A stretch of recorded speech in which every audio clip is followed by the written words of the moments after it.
নিচ্ছে। ব্রাজিল ফ্যানরা যদি বলে যে টাকা পয়সা, এই টাকা পয়সাও তো থাকতে হবে, তাই না? ব্রাজিল ফ্যানদের নাই, এর জন্য কিনে নাই। টিএসসির খেলায় এত এক্সাইটমেন্ট, ছাতা বন্ধ করে ভিজে ভিজে খেলা দেখছি। এই বৃষ্টিটা মনে হয়েছে যে আমাদের উপরে ব্লেসিংস। আমি প্রথমে ছাতা আনছিলাম, তারপর ছাতা থাকলেও কোনো লাভ নাই, কারণ হচ্ছে খেলা, টিএসসির খেলায় এত এক্সাইটমেন্ট, এবং এই এক্সাইটমেন্টে ছাতা বন্ধ করে ভিজে ভিজে খেলা দেখছি।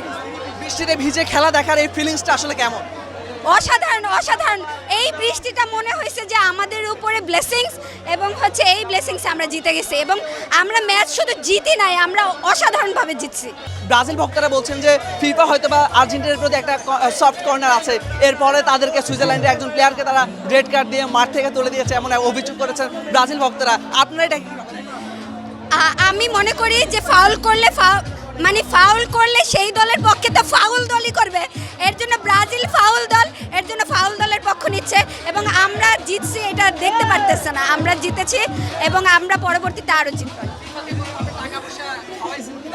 আচ্ছা, টাকা পয়সা যদি ব্রাজিল ফ্যানরা যদি বলে যে টাকা পয়সা, এই টাকা পয়সাও তো থাকতে হবে, তাই না? ব্রাজিল ফ্যানদের নাই, এর জন্য কিনে নাই। আর মেসির উপর যে নির্ভরশীলতা আর্জেন্টিনার, সেটি কিন্তু আজকের ম্যাচে বেশ লক্ষ্য করা গিয়েছে। আপনার না না না, আজকে মেসির ওপর নির্ভরশীলতা একদমই ছিল না। মেসি কিন্তু মিডফিল্ডে খেলেছে বেশিরভাগ সময়ে, এবং স্ট্রাইকিংয়ে আলভারেজ ওরা ছিল। তো আমি মনে করি মেসি নির্ভরতা অনেক অনেক কমে আসছে। ইংল্যান্ড অবশ্যই একটা ভালো টিম, এবং আমরাও কম ভালো না, এবং আমরা জিতে আসছি এবং পরবর্তীতেও জিতবো।